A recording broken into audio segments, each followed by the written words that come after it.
After escorting the Nixons to their helicopter, Vice President Gerald Ford silently walked back inside the White House and took the oath of office. So help me God. My fellow Americans, our long national nightmare is over. Number 38, Gerald Ford, Republican, 1974 to 1977, 61 years old, from Michigan. As Jerry Ford stepped into the White House, he walked into a house of turmoil. Ford faced the still pending criminal indictment of Nixon, an America which felt betrayed by Washington, and a Congress eager to reclaim power they felt had been usurped. If anyone had the ability to heal the nation after Nixon's resignation, it was Jerry Ford. He was open and honest, with a history of consensus building.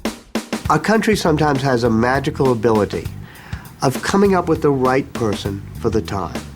And after Richard Nixon, you really needed a Gerald Ford. Gerald Ford was the most decent man I've known in the presidency.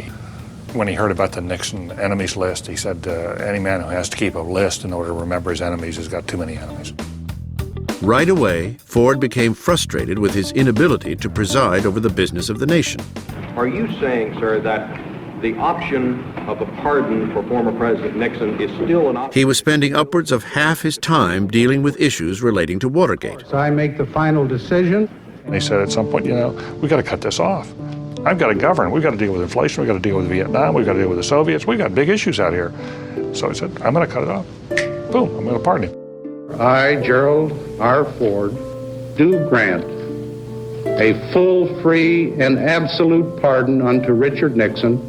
He is correct that it would have consumed his presidency, but it was the lack of consultation, the lack of preparation, the lack of a sense that he had not built enough legitimacy himself to be able to make that determination. Compounding the fragile political situation, North Vietnam broke the peace accord and launched an offensive into South Vietnam.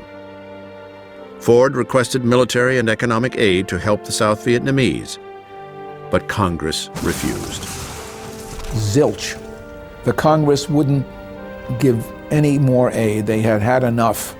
The Congress, knowing nothing of the private commitments made between Kissinger and Nixon to President II, just pulled the plug on Vietnam and unleashed one of the great terrors of people seeking freedom.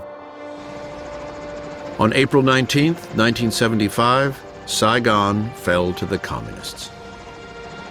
There's certain things that will be seared in our collective memories about presidencies.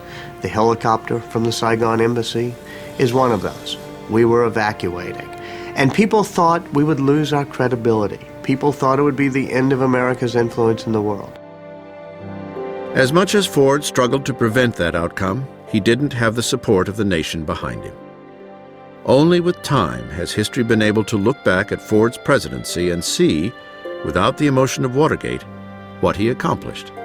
I asked him what he wanted his legacy to be, and he said, what I really want is to leave my country better than I found it. And he did. In the 1976 election, Americans wanted to get Watergate and Vietnam behind them, and they would turn to a true Washington outsider as the next occupant of the White House.